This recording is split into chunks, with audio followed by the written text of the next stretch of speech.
पहले पद में अपन ने पढ़ा कि कबीर है वो ये कह रहे हैं कि संसार में जो लोग अलग अलग ईश्वर मानते हैं या ईश्वर का अलग अलग रूप स्वीकार करते हैं वो वास्तविकता से अनजान है। ईश्वर एक ही है और उसका एक ही रूप है और आत्मा और परमात्मा बस ये दो ही है, इसके सिवाय कुछ नहीं, सब मोह माया या भ्रम है।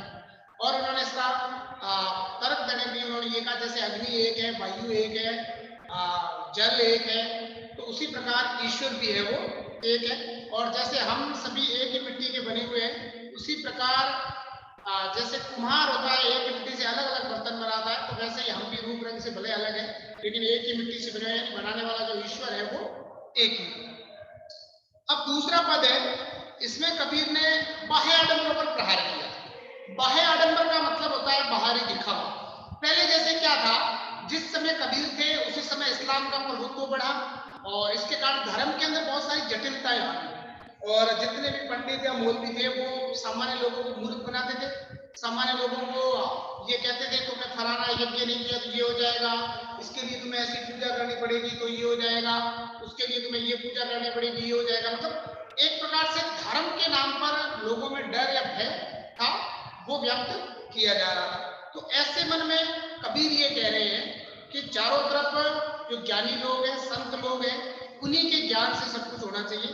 और ये बताया कि अधिकतर लोग हैं वो इसके मतलब आडंबर ज्ञान वगैरह को न जान कर इन आडंबरों के पीछे पड़े हुए, वो आंतरिकता को नहीं पहचान रहे, ईश्वर का जो वास्तविक स्वरूप है उसको वो नहीं पहचान रहे और संसार से रिश्ता है वो बना बैठते हुए ये कर लेंगे ये हो जाएगा ये कर लो। यानी वास्तविक जो शक्ति है, कबीर के कहने का मतलब है कि वास्तविक जो सत्ता है परमात्मा, वे लोग इस परमात्मा को है वो समझ नहीं रहे, ठीक है, और बाहरी संसार से संबंध व्याप्त कर लिया है। तो चलो देखो क्या है, संतों देखकर जग पुराना। संतों का मतलब है ज्ञानी लोग। संतों का मतलब क्या है? ज्ञानी लोग, ठीक है, ज्ञानी लोग यानी संत जो ज्ञान है। पुराना का मतलब होता है पागल होना, पागल होना। कबीर ये कह रहे हैं कि हे श्रेष्ठ ज्ञानी लोगों या हे संत लोगों, देखो जगत यानी संसार है वो क्या हो गया? पागल हो गया। कबीर कह रहे हैं हे ज्ञानी लोगों या हे श्रेष्ठ लोगों, संसार है वो क्या हो गया है? पागल हो गया। यानी संसार पूरी तरीके से पागल हो गया है, वो ज्ञान को नहीं समझ रहा है। उसके लिए ये मोह माया, बाहरी आवरण, ये वैभव, ये सुख, ये आनंद, जो परम आनंद की ऐश्वर्य वगैरह वो इन्हीं के अंदर खोया रहता है। वास्तविक ज्ञान को वो बिल्कुल भी नहीं समझता। इसीलिए अगर कोई ज्ञान की बात कह देता है तो फिर वो उससे उनकी बनती नहीं है। तो साच कहूं तो मारन धावे झूठे जगपतिया। साच, साच का मतलब होता है सत्य। अगर सत्य कहेंगे, साच कहूं तो मारन धावे यानी मारने के लिए दौड़ते। क्या करने के लिए? मारने के लिए। आपने ये तो देखा ही होगा कि अगर हम किसी की प्रशंसा करते हैं, भले झूठी प्रशंसा कर रहे हैं, तो सामने वाला क्या होता है? प्रसन्न हो जाता है। अगर हम उसकी प्रशंसा करते जाते हैं तो फिर उसको यही लगता है कि अपना हितैषी जो है तो यही है, या फिर हमारी कोई प्रशंसा कर रहा है तो हम भी ये समझते हैं कि अगर हमारा कोई वास्तविक हितैषी, अच्छा चाहने वाला या हमारी सोचने वाला अगर कोई व्यक्ति है तो ये है, दूसरा कोई नहीं है। तो कबीर कह रहे हैं कि साच कहो तो मारन धावे। अगर हम किसी संसार में किसी व्यक्ति को सच्चा ज्ञान कहते हैं तो मारने के लिए दौड़ता है, और झूठे जग पतियाना, और अगर उसके साथ झूठी मूठी यानी उसकी प्रशंसा की जाए, पतियाना यानी झूठे जग पतियाना, पतियाना का मतलब विश्वास करना। अगर हम उसके साथ झूठ बोलते हैं तो हमारे ऊपर वो क्या कर लेगा? विश्वास कर लेगा। यानी संसार के अंदर जिस प्रकार से लोग झूठ वगैरह बोलते हैं, एक दूसरे की चापलूसी करते हैं, अगर हम वैसे करेंगे तो लोग हमारे ऊपर क्या कर लेंगे? विश्वास कर लेंगे। और लोगों को ये लगता है कि भाई मेरा हित चाहने वाला अगर कोई है, यानी हित चाहने वाला तो बस यही है, यानी चापलूसी करने वाले लोग हैं, लोगों को प्रिय है। अगर कोई व्यक्ति वास्तविक सत्य का आभास कराता है, वास्तविक सत्य से ज्ञान कराता है, तो लोग उसको मारने के लिए दौड़ते हैं। यानी कबीर ये कह रहे हैं कि संसार में जो लोग हैं वो परमात्मा को समझ नहीं रहे हैं। यानी क्या कर रहे हैं? समझ नहीं रहे हैं। यानी ये सारे के सारे लोग परमात्मा को क्या नहीं कर पा रहे हैं? समझ नहीं रहे हैं। तो साच कहो तो मारन धावे झूठे चटपटिया ना। और अगर झूठ मूठ की बातें करें, अरे वाह आप तो इतने महान, आप तो बहुत अच्छे हो, आपने ये कर दिया, तो लोगों को मतलब अपने ऊपर क्या होता है, थोड़ा सा ये होता है वास्तव में मैंने कुछ किया तभी तो ये लोग बोल रहे हैं। यानी जो चापलूसी करने वाले लोग हैं वो सबको प्रिय।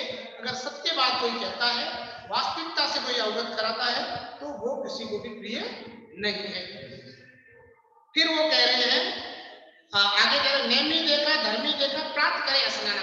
अब कबीर कह रहे मैंने संसार में नेमी, नेमी का मतलब था नियमों का पालन करने वाला। नेमी का मतलब क्या है, नियमों को मानने वाला, यानी नियम पालने वाला।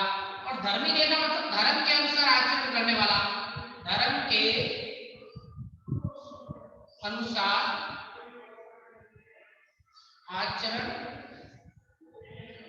करने,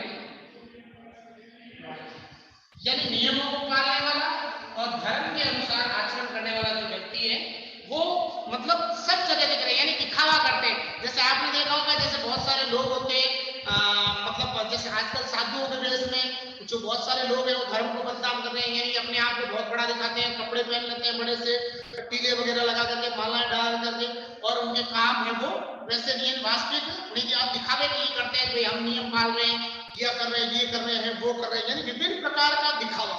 ठीक है, तो नेमी देखा धर्मी देखा प्रात करे स्नाना। प्रात का मतलब है सुबह, यानी जो सुबह जल्दी उठ करके, प्रात का मतलब क्या, सुबह के समय, सुबह क्या करते हैं, स्नान का मतलब है स्नान करना, स्नान करना। आपने देखा होगा कि जितने भी ऋषि मुनि होते हैं या जो संत बनते हैं वो क्या करते हैं, सुबह ब्रह्म मुहूर्त के अंदर स्नान करते हैं, यानी चाहे कौन सा भी मौसम हो, सुबह उठ करके और ब्रह्म मुहूर्त के अंदर वह वो स्नान है वो करते हैं।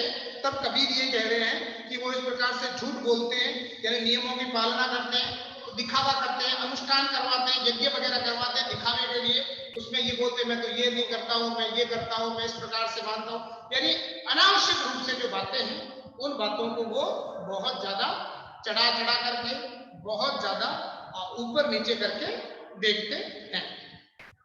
फिर कह रहे नेमी देखा धर्मी देखा प्रात करे स्नाना, आत्म माई पखानी पूजे उनमें कछु नहीं जाना।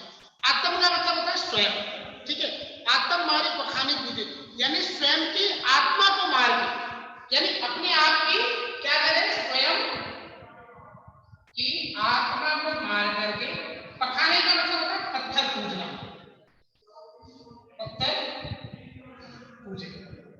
अब समझाने के लिए मैं आपको जैसे ये कह दूं, जैसे कोई साधु संत है या साधु संत का जो ढोंग कर रहा है, उसके पास अगर कोई व्यक्ति जाता है, साधारण सा गरीब जाता है, तो उसको लात मार के भगा दिया जाता है, और फिर भगवान के नाम पर वो भोग लगाने की या बड़ी बड़ी बातें करता है, पत्थरों की पूजा करता है, यानी किसी व्यक्ति के साथ, किसी अन्य किसी गरीब के साथ या अन्य किसी व्यक्ति के साथ सहृदय का व्यवहार वो नहीं करता है, लेकिन मूर्तियों के सामने अपने आप को ईश्वर का भगत बताता है, अपने आप को करुणा निधि कहता है, अपने आप को दया का सागर बताता है, या अपने आप को विभिन्न प्रकार के कहते हैं। तो कबीर कह रहे हैं कि ये सारे के सारे दिखावे हैं, आडंबर है, इनके अंदर वास्तविक ज्ञान बिल्कुल भी नहीं है, ये सिर्फ और सिर्फ बाहरी दिखावा ही कर सकते हैं।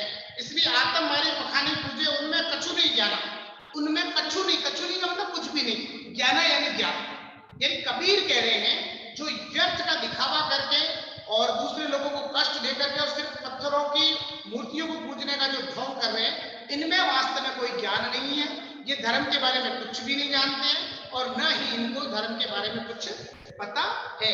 इसीलिए कबीर कह रहे हैं ऐसे लोगों से क्या रहना चाहिए, बच करके रहना चाहिए। हमें सदैव कैसे लोगों का साथ रहना चाहिए, ज्ञानी लोगों का साथ रहना चाहिए। हमें सदैव कैसे लोगों का साथ रहना चाहिए, तो हमें सदैव ज्ञानी लोगों का साथ रहना चाहिए। इस प्रकार के लोगों का ज्ञान कतई नहीं रहना चाहिए। ठीक है, बहुत तक देखा पीर ओलिया पढ़े कितने पुराना। अब वो सिर्फ हिंदुओं के आडंबरों पर भी बात नहीं कर रहे, वो ये कह रहे हैं कि इस्लाम में भी आडंबर है। क्या कह रहे हैं, हिंदू ही नहीं, इस्लाम में भी क्या है, आडंबर है। इस्लाम में भी आडंबर है, यानी इस्लाम के अंदर भी बहुत सारे। तो इस्लाम में कैसे है, तो कह रहे बहुत तक देखा पीर ओलिया, वो कह रहे मैंने बहुत सारे ऐसे पीर ओलिया, मतलब ये मुसलमानों में जो पीर होते हैं, ओलिए होते हैं, जो संत वगैरह होते हैं उनको पीर ओलिया बोलते हैं। तो कह रहे मैंने मुसलमानों में भी ऐसे बहुत सारे पीर और ओलिए देखे, पढ़े कितने पुराना, और वो कुरान किताब पढ़ी, यानी वो फोकट का दिखावा करते हैं, ढोंग करते हैं कि हमने कुरान की जो किताब है उसको हमने क्या किया है, पढ़ा है। यानी वो दिखावा करते हैं, आत्मचिंतन नहीं करते, अपने अंदर की जो बात है उसके अनुसार नहीं करते, यानी वो सिर्फ और सिर्फ क्या कर रहे हैं, दिखावा कर रहे हैं। तो इसीलिए वो कह रहे हैं कि मैंने ऐसे बहुत सारे पीर और ये देखे या मुसलमानों के संत देखे जो कुरान पढ़ते हैं या कुरान पढ़ने का वो क्या करते हैं, ढोंग करते हैं, और अपने शिष्यों को यानी क्या कह रहे हैं कि मुरीद तदबीर बतावे उनमें हुई जो ज्ञान। मुरीद का मतलब होता है शिष्य, ठीक है, मुरीद का मतलब क्या होता है, शिष्य। यानी जब ऐसा गुरु है, गुरु भी अंधा अज्ञानी और चेला भी अज्ञानी, तो दोनों का क्या होगा, दोनों कुएं में गिरेंगे। तो कह रहे बहुत देखा पीर ओलिया पढ़े कतीब पुराना के मुरीद तदबीर बतावे। तदबीर का मतलब होता है उपाय, यानी फिर ऊपर से वो शिष्यों को क्या बताएंगे, उपाय बताएंगे, ऐसा करो तो तुम्हें क्या मिलेगा, जन्नत मिलेगी, ऐसा करो तुम्हें हूर मिलेगी, ऐसा करो तुम्हें ये मिलेगा, ऐसा करो ये होगा। मतलब जो चीजें वास्तविक रूप से नहीं है वो चीजें भी वो उनको बताते हैं और दिखा करके उनको ये दिखाने का प्रयास करते हैं कि ऐसा करने से ये हो जाएगा, ये करने से वो हो जाएगा, इस प्रकार से करने से ये वगैरह वगैरह हो जाएगा। तो कोई मुरीद तदबीर बताओ उनमें वही जो ज्ञान, यानी वो वही बताइए जो उनके अंदर ज्ञान है। यानी कबीर कह रहे हैं जो ऐसे लोग हैं उनमें वास्तविक ज्ञान कुछ भी नहीं होता, वो सिर्फ और सिर्फ क्या करते हैं, दिखावा करते हैं, दिखावे के सिवाय उनके पास कुछ भी नहीं है। यानी वो अपने शिष्यों को तरह तरह के क्या जो उपाय बताते हैं, वो कैसे उपाय बताते हैं, तो पाखंड वाले उपाय बताते हैं। कैसे पाखंड वाले, क्यों पाखंड क्या है, दिखावा। क्यों बताते हैं, क्यों, क्योंकि वो स्वयं क्या कर रहे हैं, दिखावा कर रहे हैं। वो स्वयं क्या कर रहे हैं, दिखावा कर रहे हैं। वास्तविक ज्ञान से उनका दूर दूर तक कोई लेना देना नहीं है, यानी वास्तविक ज्ञान से दूर दूर तक उनका कोई लेना देना नहीं है। इसलिए सिर्फ और सिर्फ वो क्या कर रहे हैं, दिखावा कर रहे हैं। तो के मुरीद तदबीर बताओ उनमें वही जो जाना, यानी ऐसे जो लोग हैं जिनको कुछ भी नहीं आता, पाखंड दिखावा करते हैं, ढोंग कर रहे हैं, वो अपने शिष्यों को भी क्या सिखाएंगे, शिष्यों को भी पाखंड और ढोंग सिखाएंगे। क्यों, क्योंकि जो वास्तविक ज्ञान तो उनके अंदर है ही नहीं, वास्तविक ज्ञान तो उनके अंदर है ही नहीं, इसलिए वो शिष्यों को क्या दिखाएंगे, शिष्यों को सिर्फ ढोंग ही ढोंग बताएंगे, या जो उनको जो आता है वही तो बताएंगे, अतिरिक्त तो वो कुछ सिखा नहीं सकते। आसन मारी डिब्बी धरी बैठे मन में बहुत घुमाना, आसन मारी यानी फिर वो आसन लगाए, मतलब एक जगह से आसन लगा करके बैठते हैं, क्या करते हैं, यानी वो एक लगे आसन लगाकर बैठते हैं और अहंकार से बैठते हैं, ठीक है। डिंब धरी बैठे, डिंब का मतलब क्या होता है, अहंकार। डिंब का मतलब क्या होता है, अहंकार, यानी अहंकार से बैठते हैं कि मैं फलाना हूं, मैं वो फलाना ऐसा हूं, मैं ये कर दूंगा, मैं ध्यान लगाता हूं तो ये हो जाता है, या मैं बैठ जाऊं ऐसा, मतलब बड़ी बड़ी बातें, आडंबर, बड़ी बड़ी जो गप्पे हैं या बड़ी बड़ी जो फेंकने का काम है वो करेंगे। तो आसन मारे डिंब धरी बैठे मन में बहुत घुमाना, यानी मन में अहंकार होता है कि अगर मैं ऐसे ध्यान लगा लूं, मतलब लोगों के सामने दिखावा करने के लिए कि मैं फलाना ऐसा संत हूं, मैं ये हूं वो हूं। तो आप ये हमेशा ध्यान रखना, कभी भी एक जो श्रेष्ठ संत होता है वो कभी भी आत्म प्रशंसा नहीं करता, वो कभी भी दूसरे को नुकसान देने के बारे में बात नहीं करता, वो किसी को भी कष्ट देने के लिए बात नहीं करता। क्योंकि ऐसे जो लोग होते हैं वो जानवरों, प्राणियों, चींटी तक की भी चिंता करते हैं। इसीलिए कभी भी श्रेष्ठ व्यक्ति या एक श्रेष्ठ साधु या एक श्रेष्ठ ज्ञानी व्यक्ति होता है वो कभी भी किसी के बारे में अलग तरीके से या गलत बात नहीं बोलेगा। लेकिन यहाँ कबीर कह रहे हैं वो इस प्रकार से कर रहे हैं, इसका मतलब वो पूरी तरह से क्या है, ढोंगी है और ढोंग कर रहे हैं, आसन लगाकर जो बैठे रहते, धारण करते, और उनके अंदर मन में बहुत ज्यादा, यानी अंदर है वो क्या ज्यादा, बहुत ज्यादा अहंकार है वो पाला हुआ है।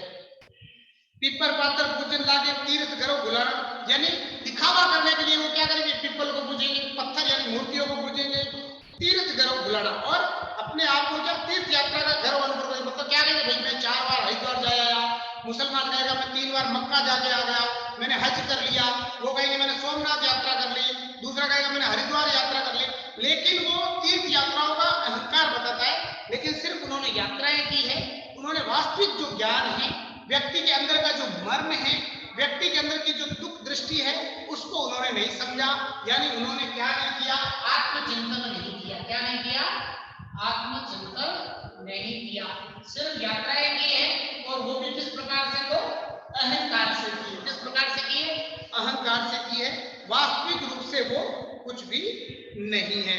यानी वो क्या करते हैं, ईश्वर को भूल गए हैं और सिर्फ गर्व होने का जो बहाना है वो बहाना को मान रहे हैं। फिर कह रहे हैं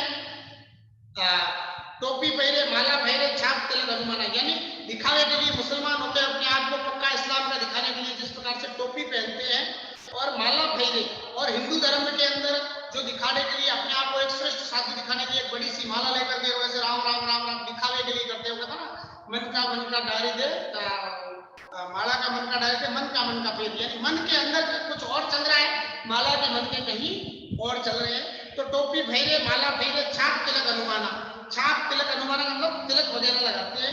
यानी कबीर ये कह रहे हैं कि वो दिखावा करते पूर्ण रूप से, यानी वो माला धारण करते हैं, माथे पर तिलक लगाते हैं, शरीर पर छापे बनवाते हैं। आपने देखा होगा आजकल कई लोग यहाँ लगाते हैं महाकाल, कोई जय माँ दुर्गे, ये वो ऐसे, या कुछ लिखवाते या अल्लाह 726 जो भी लिखवा, यानी अपने ईश्वर का जो चिन्ह है वो अपने शरीर पे खुदवा करके और अपने आप को बहुत बड़ा दिखाना या पक्का जो धार्मिक होने का जो दिखावा है वो करते हैं, लेकिन उनके अंदर वास्तविक रूप से किसी भी प्रकार का कोई भी ज्ञान है वो नहीं है।